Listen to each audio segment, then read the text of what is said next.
Department. What's going on again, guys? How's life? I hear you guys had anything except an uneventful year. Of over 500-acre wildfire with 500 firefighters trying to put this out. Took you guys 4 weeks, which is absolutely incredible that you guys managed to put it out that fast. I have next to no experience in wildfires, and I know for a fact that it is so incredibly hard to contain that stuff.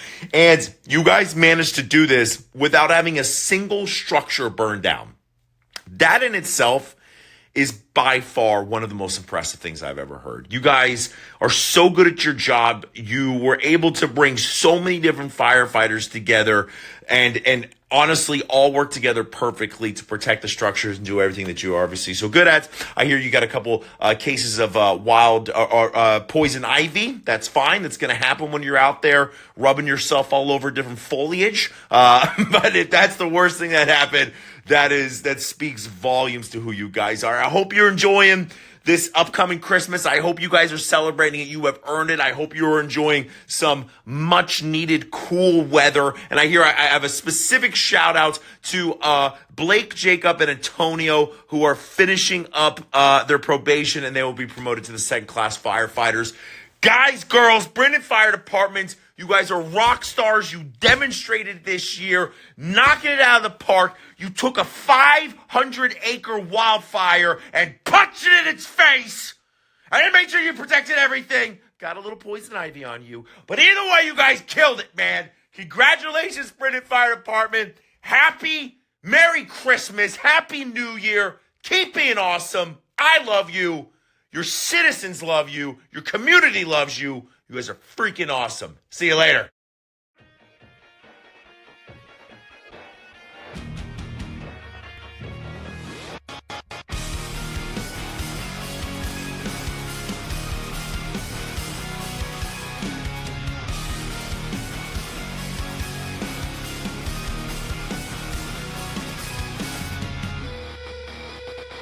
I'm just a step away, I'm just a breath away, losing my faith today.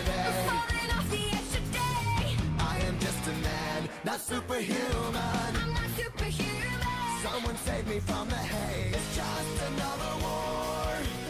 Yep, it's gotten a lot bigger. We're up to about 445 acres. Fire Chief Tim Manley says it's gotten so bad on the peninsula. Teams are getting pulled away from the Pioneer Fire response at Lake Chelan to come help out. 175 firefighters with additional crews on their way from Oregon as we speak.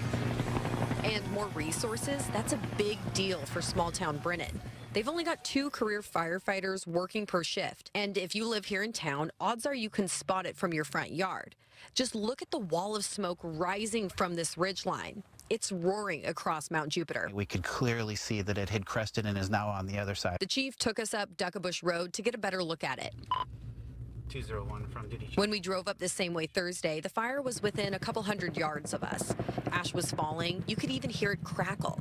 24 hours later, at that same vantage point, you can see just how destructive it truly is. Crews bulldozed a containment line beneath it to prevent the blaze from reaching nearby homes. We expect it to be down here probably in the next 72 to 96 hours. This is all happening in Olympic National Forest, where access is limited. Where the fire was, it was in that spot where it was just inaccessible, so the only way to get in there was by helicopter. Steep and rocky terrain presents challenges for crews. They're also navigating some of the lushest, densest woods in the world. Pretty rapid growth, and it was in an area that was being logged and logging slashed, so it had a lot of fuel. Let's walk you through a timeline to provide some perspective. Here's what it looked like Wednesday night around dinner time. Only 4 acres were ablaze. By Thursday afternoon, flames had consumed a staggering 150 acres. Thursday night, the number had jumped to 350. As of this morning, 445. 0% containment, cause unknown. The large complexity of it, the large size of it, and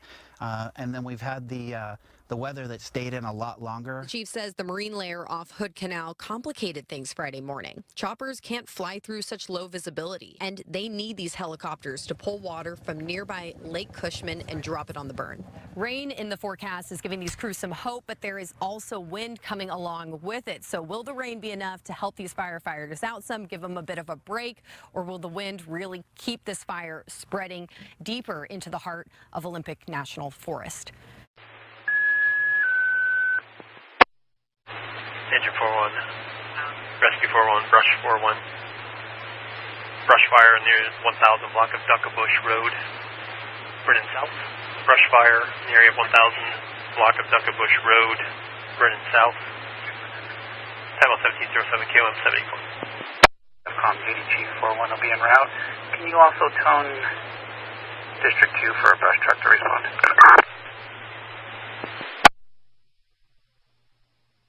Duty Chief 4-1 en route. This was described as maybe a mile up the Duckabush and then a quarter mile up the south side of the mountain. In a clear cut right at the timberline, a small plume of white smoke. RP is actually out on the water looking at the fire. Brush 2-1 mutual aid for a brush fire. Duckabush about milepost 1, Brinnon South. Brush fire, Duckabush milepost 1, Brinnon South. Time out 1709 K1784.